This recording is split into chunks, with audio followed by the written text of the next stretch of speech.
मला एक सांगावंसं वाटतं इथे, की प्राथमिक शाळा असेल किंवा माध्यमिक असो, काय शिकवलं शिक्षकांनी मला हे फार चांगलं म्हणजे आता काही आठवत नाही किंवा सांगता येणार नाही. परंतु मला माझ्या शिक्षकांनी खूप प्रेम दिलं एवढं मला नक्की सांगता येईल. हं. आणि इतकं का अक्षरशः म्हणजे ज्या दिवशी आमचा शेवटचा निरोप समारंभ होता 10वीच्या वर्गाचा, तर माझ्यासकट इतर सर्वच विद्यार्थी म्हणजे त्यांना शाळा सोडून जाणं, वर्ग सोडून जाणं अतिशय कठीण झालं होतं. कारण इतकं प्रेम त्या शिक्षकांनी म्हणजे मला आठवतं, की माझे एक शिक्षक मी डबा घेऊन जो जायचो दुपारी जेवणासाठीचा, तर त्यात काय पापड, मिरची आणि बाजरीची भाकरी वगैरे दररोजचा तोच मेनू असायचा. तर माझे एक शिक्षक अशोक ढिवरे म्हणून जे चित्रकलेचे शिक्षक आहेत. तर ते काय करायचे, की त्यांचा डबा मला द्यायचे, आम्हाला विद्यार्थ्यांना द्यायचे आणि आमचा ते घ्यायचे. तर मग आम्हाला खूप लाज वाटायची. अरे हे कसं काय आपण फडक्यात बांधलेलं ते देणार. तर ते म्हणे, "नाही मला खूप आवडतं" म्हणे खेड्यातलं आणि अशा पद्धतीचं बाजरीची आणि चटणी वगैरे. नंतर आम्हाला कळालं, की त्यामागे त्यांचा उद्देश खूप मोठा होता, की एक दिवस तरी किमान या मुलांना थोडंसं सकस अन्न मिळेल आणि आपण जो आणलेला डबा त्यांना खायला मिळेल अशी त्यामागची. तर खूप आमचे शिक्षक खूप प्रेमळ होते. म्हणजे मला आठवत नाही कधी आम्हाला कारण घरून काही घेताच येत नव्हतं. घरी परिस्थिती अशी नव्हती.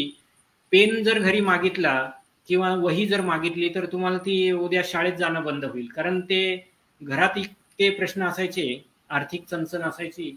नवीन तुम्ही काही डिमांड ठेवणं शक्यच नव्हतं.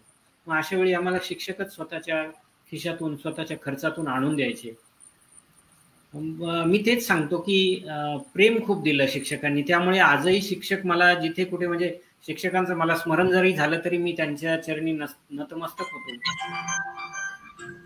ज्यावेळी हो, ज्यावेळी शिक्षक मला कुठेतरी म्हणजे मी मुद्दामून शिक्षकांना भेटायला जातो. अ, माझा एक नित्य व नियमच आहे तसा म्हणता येईल, की महिन्यातनं, 2 महिन्यातनं, 4 महिन्यातनं शिक्षकांना भेटायला जाणं किंवा कुठे भेटले तरी आजही आम्ही त्यांना चरणस्पर्श करतो. म्हणजे इतकं त्यांच्याबद्दल आम्हाला मनामध्ये श्रद्धास्थान आहे आणि आज आम्ही जे काही आहोत, म्हणजे विशेषतः मी जे काही आहे, हे मी सांगू शकेन, की मी जे आज काही आहे ते माझ्या शिक्षकांमुळे आहे. त्यामुळे शिक्षकांचा रोल जो काही आहे जीवनामध्ये शिक्षकाची भूमिका आहे, ती खूप मोठी आहे असं मला वाटतं. आजपर्यंत मी जी काही चरित्र वाचली आहेत, मग तिथे ए-पी-जे अब्दुल कलाम असो किंवा तुम्ही इतर कोणाचंही घ्या, ही सगळी लोकं शिक्षकांमुळे घडली आहेत असं कुठेतरी नमूद करतात. मला सुद्धा वाटतं, की माझ्या जीवनामध्ये शिक्षक हा भाग आणि ज्या पद्धतीची शिक्षक मिळाली, ही जर नसती कारण मी ज्या गावात होतो ना शाळेत जायला, तर त्या शाळेत शिक्षकांना जायला म्हणजे एक नाला होता आणि तो पावसाळ्याच्या दिवसामध्ये तो कमरेपर्यंत भरलेला असायचा.